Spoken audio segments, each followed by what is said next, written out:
Friends ఈ వీడియోని చూసే ముందు ఈ వీడియో మాత్రం తప్పకుండా లైక్ చేయండి, అలాగే మన ఛానల్ని సబ్స్క్రైబ్ చేసుకోండి, పక్కన ఉన్న బెల్ ఐకాన్ మీద క్లిక్ చేయండి, మీకు ఆల్ నోటిఫికేషన్స్ వస్తాయి. తర్వాత కామెంట్ సెక్షన్లో మాత్రం దిస్ వీడియో ఈజ్ అమేజింగ్ అని టైప్ చేయండి.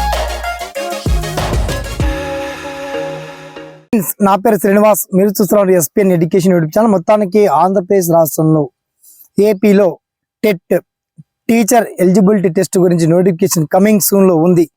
ఇవాళ సాయంత్రమే రిలీజ్ కావచ్చు, రేపు లేదా మధ్యాహ్నం ప్రాంతంలో రిలీజ్ కావచ్చు. ఆల్రెడీ డిఎస్సి గురించి ఆమోద ముద్ర వేసినటువంటి ప్రభుత్వం టెట్ నోటిఫికేషన్ అంటే టెట్ ఎగ్జామ్ ఫలితాలు విడుదల చేశాకే డిఎస్సి పరీక్ష నిర్వహిస్తాము. ఒకవైపు డిఎస్సి అప్లికేషన్ తీసుకుంటాము, తర్వాత టెట్ దరఖాస్తులు కూడా కొనసాగుతాయని చెప్పేసి విద్యాశాఖ కీలక అప్డేట్ ఇచ్చింది. దీనికి సంబంధించి షార్ట్ కట్ లో మనం డీటెయిల్స్ అన్ని తెలుసుకుందాం. ఓకేనా? సో లెట్స్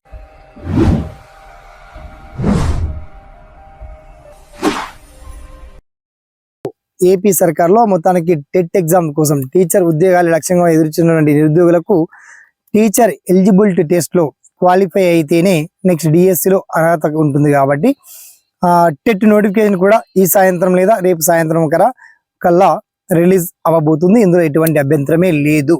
ఓకే, అయితే టెట్ సిలబస్ ఏంటి సార్ అంటే ఎస్జిటి సిలబస్ వేరే ఉంటుందండి, స్కూల్ అసిస్టెంట్ సిలబస్ వేరే ఉంటుంది. ఓకే, ఆ డీటెయిల్స్ అన్ని మీకు వీడియో కింద లింక్ ఇచ్చాము.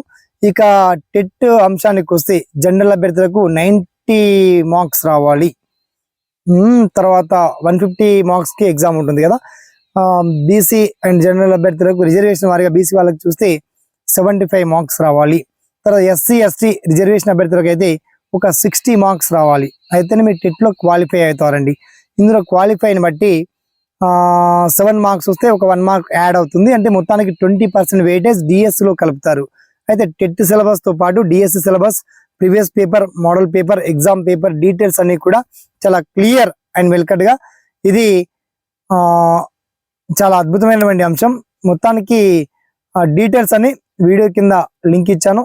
టెన్షన్ పడకుండా నిదానమే ప్రధానంగా, తడబడకుండా టెట్ రాయండి. టెట్ క్వాలిఫై అయ్యాక డిఎస్సి కూడా దరఖాస్తు చేసేయండి అర్హత ఉండి. దాన్ని కూడా స్వీకరిస్తుంది ప్రభుత్వం. అంటే టెట్ లేకుండా ఎలా యాక్సెప్ట్ అవుతుంది ఫామ్ అంటే దీన్ని కూడా సరిదిద్దుకున్నామని చెప్పేసి ప్రభుత్వం చెప్పడం నిరుద్యోగుల్లో గుడ్ న్యూస్ అని చెప్పొచ్చు. ఓకే, దీనికి సంబంధించి మిగతా సమాచారాలని చాలా క్లియర్ గా వీడియో కింద లింక్ అందించాను. ఓకేనా? సదా మీ సేవలో ఈ ఎస్పీఎన్ ఎడ్యుకేషన్ యూట్యూబ్ ఛానల్.